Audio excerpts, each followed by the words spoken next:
short stories and plays. One in particular, you might remember, it received some notice. It has to do with a woman that felt she needed... Well, never mind that. What I am about to relate to you is not just a story, it's absolutely true. And it happened while I was in Glasgow.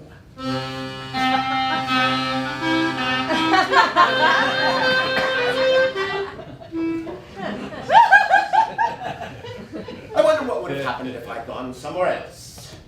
LA, for example.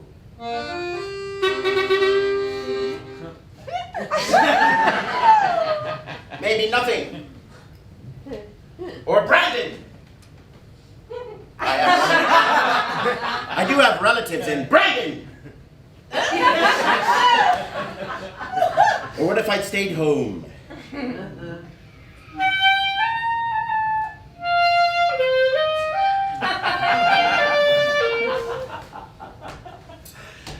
Things like this almost never happen at home.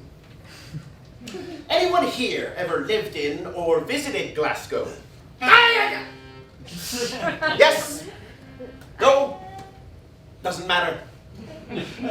Knowing Glasgow will not necessarily be helpful, although it may make my story marginally more interesting.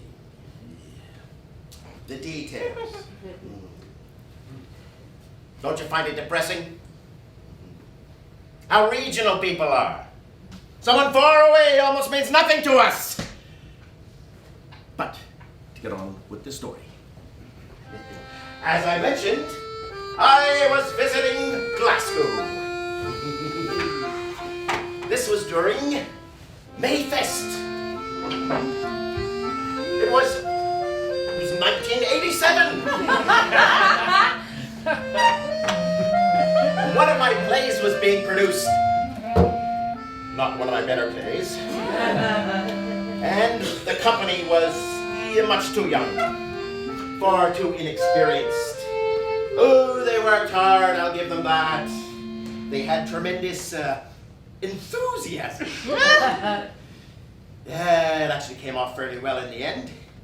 Pity the whole thing was so poorly attended. In fact, we had to cancel the final performance. Anyway, it was my last night in Glasgow, and I was celebrating the collapse of my dismal play.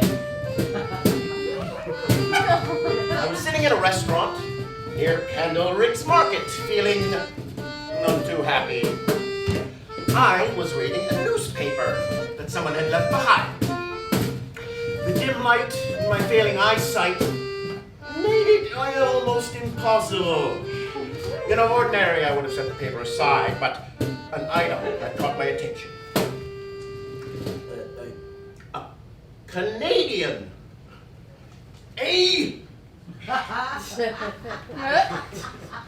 Run Toronto area playwright. Well, I'm from Toronto. Run down by a lorry. A truck. And killed. Last night. When my rather weak play with its enthusiastic but inexperienced cast was supposed to be performing its triumphal, closing, climaxing night. What was his name? Where did he go? Just then, two men entered the restaurant. One eminently large.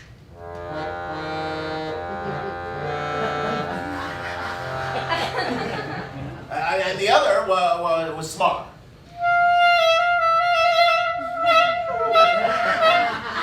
Perhaps half his size.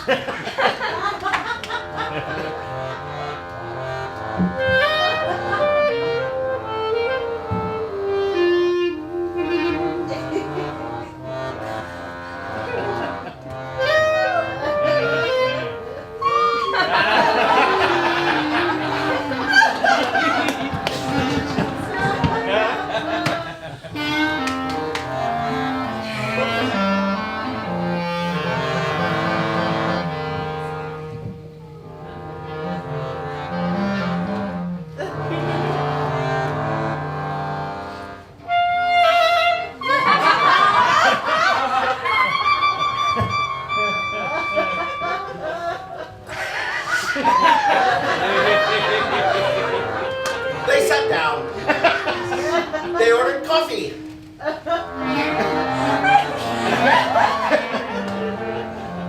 began talking. By any measure, they were getting along famously. Chatting, laughing, best of friends. I found this to be most peculiar. I was surprised that they could agree on anything at all. I mean, the restaurant, for example. I mean, even the chairs in the restaurant. Well, for the large man, they were much too small. And for the small man,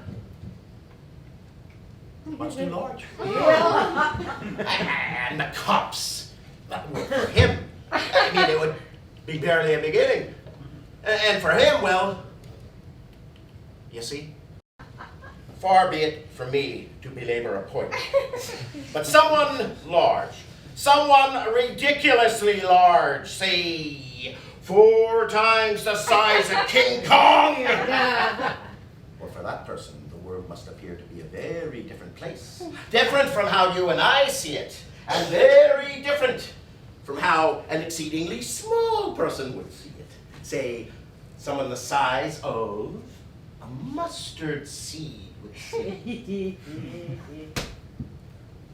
Which view is the correct view? Are all views correct? And if so, are they correct at the same time? And can all possible views be valid and coexist simultaneously? And yet we so stubbornly cling to our often pathetic singular point of view! I must not rant. Simply must not. Time to get on with the tale, yeah.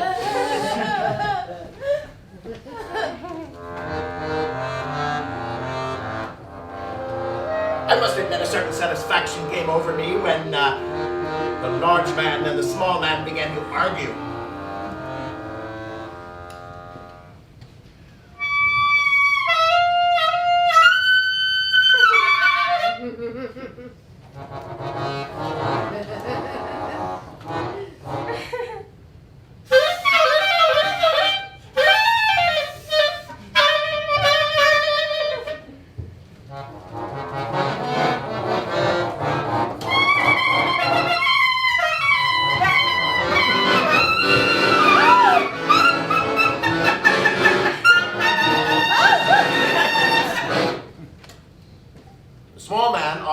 Excitable temperament. The shrillness in his voice was most irritating. I may be understood, if not forgiven, for siding against him. And suddenly, without warning, the large man silenced the small man.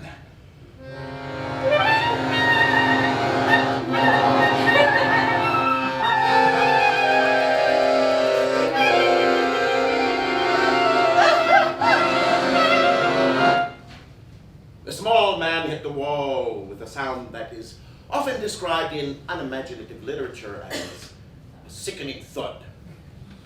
How often life comes to resemble unimaginative literature.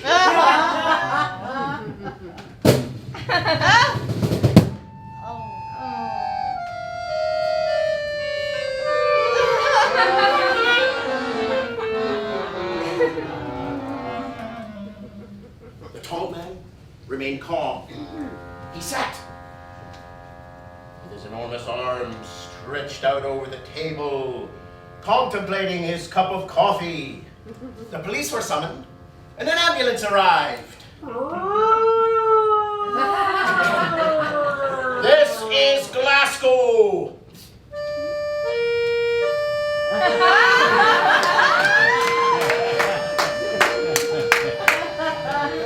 The small man was loaded into an ambulance on a stretcher covered with a blanket. And the small man, or the large man rather, was led away by police without protest, squeezing into the back seat of the police car.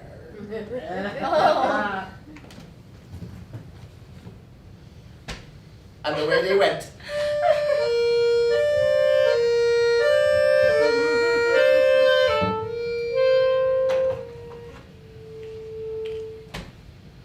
They didn't so much as look in my direction.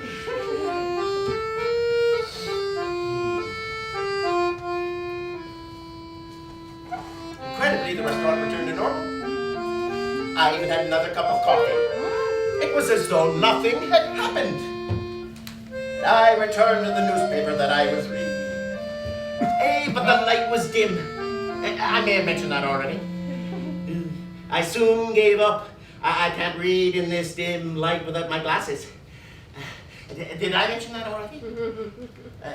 And also, I have nightmares about going blind. And other things too. Like last night, for example. I dreamt that I had a job that required that I cut the limbs off of dogs. But I digress. I had another sip of coffee. And I left the restaurant. It was my last night in Glasgow. It was time for me to get back to my hotel.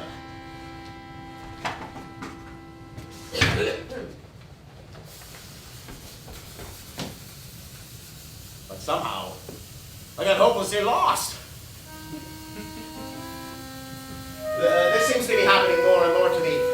I'm getting lost, even in familiar places. I think I know where I am, but then I end up getting confused and needing to ask directions, and the directions that I get are often incomprehensible. Maybe I could have read a map, but my precluding eyesight will not let me allow to read maps.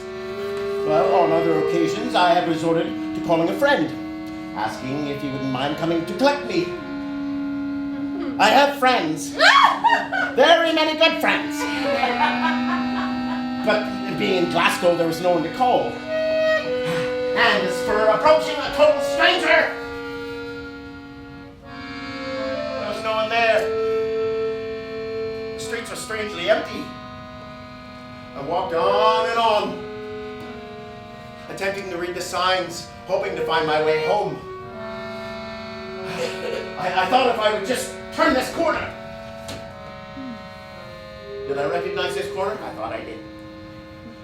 Perhaps if I just took a few more steps and then a couple blocks, I would be back at the hotel. But then, much too late to do anything about it. I heard the blaring horn of the truck, the lorry. I heard the dreadful screaming of the dreadful brakes. Ah!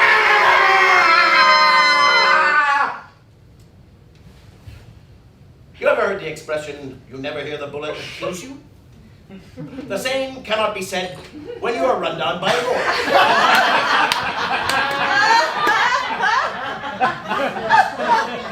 I shudder to describe what happens next. Oh, I am often condemned to speak in cliches. It happens, doesn't it?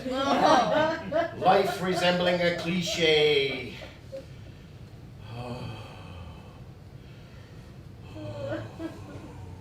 And just then, did I say that already? And now for the moment of my death. I felt one dreadful moment of panic. And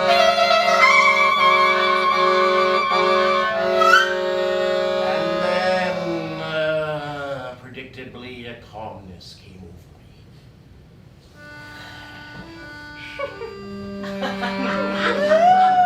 I won't begin to describe the marvelous light that appeared before me, or my sense of well-being, or the grand voice, my voice, saying, "So, you don't go blind in the end after all. You worry too much, Sonny." There I was, lying in the road. And then, the two men that had been in the restaurant. The large man and the small man. They were standing over me. You're not hurt, right? You're perfectly fine. Oh, a bloody scratch on you. Boy, you must have got out of the right side of the bed,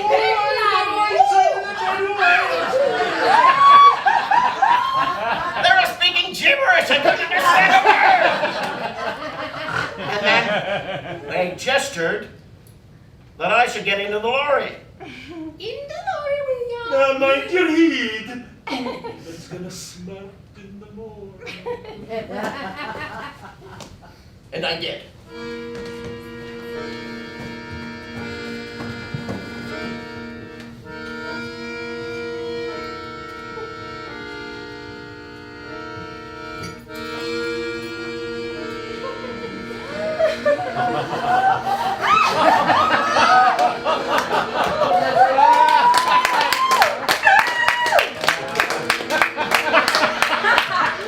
And off we went! Through the streets of Glasgow. Whenever my new large friend had occasion to use the brakes, not an infrequent necessity in Glasgow, there would be the same hideous squealing I had heard just before being run down. And the two of them would burst into laughter.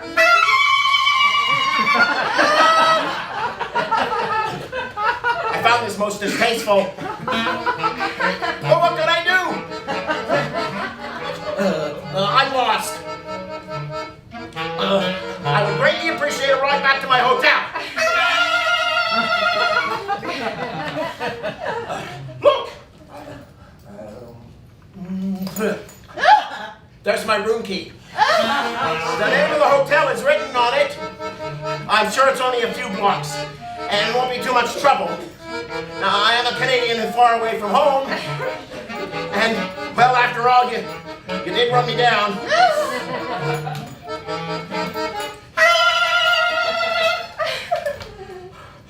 And what about the brakes? If push comes to shove, I can find a lawyer. That's right. Someone fresh out of Glaswegian Law School to take up the matter of the fit and brakes. And how is it possible that such a vehicle can be allowed on the road? Well, at night, at any time, damn it, a case can be made.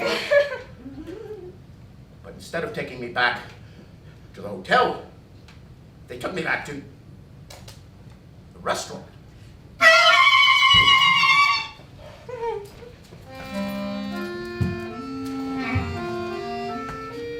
Maybe they thought that's where I belonged. The restaurant. Who knows? The two men, the large man and the small man, they sat at exactly the same table that they had earlier in the evening. I too had sat at the same table I had earlier in the evening. My cup of coffee, and the newspaper was exactly where I left it, and my glasses were... My glasses? Surprise! Surprise! No wonder I couldn't have got back to my hotel. Who can manage without their glasses? Certainly not me. There are those people that need to see with their glasses, and I am one of those. I looked over at the two men, the large man and the small man. I waited for the small man to jump on his chair, wave his arms around in the air, and berate the large man. And I waited for the irritating shrillness in his voice.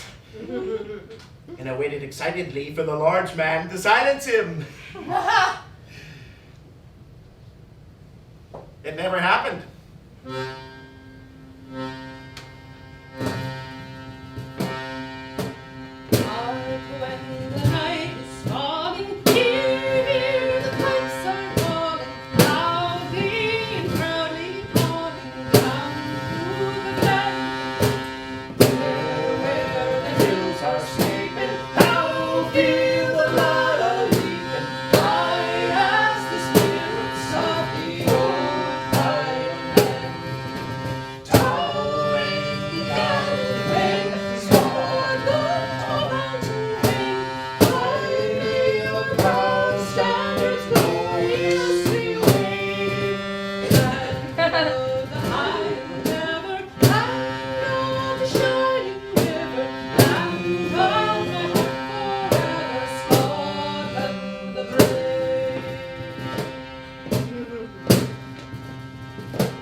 They didn't so much as look in my direction. I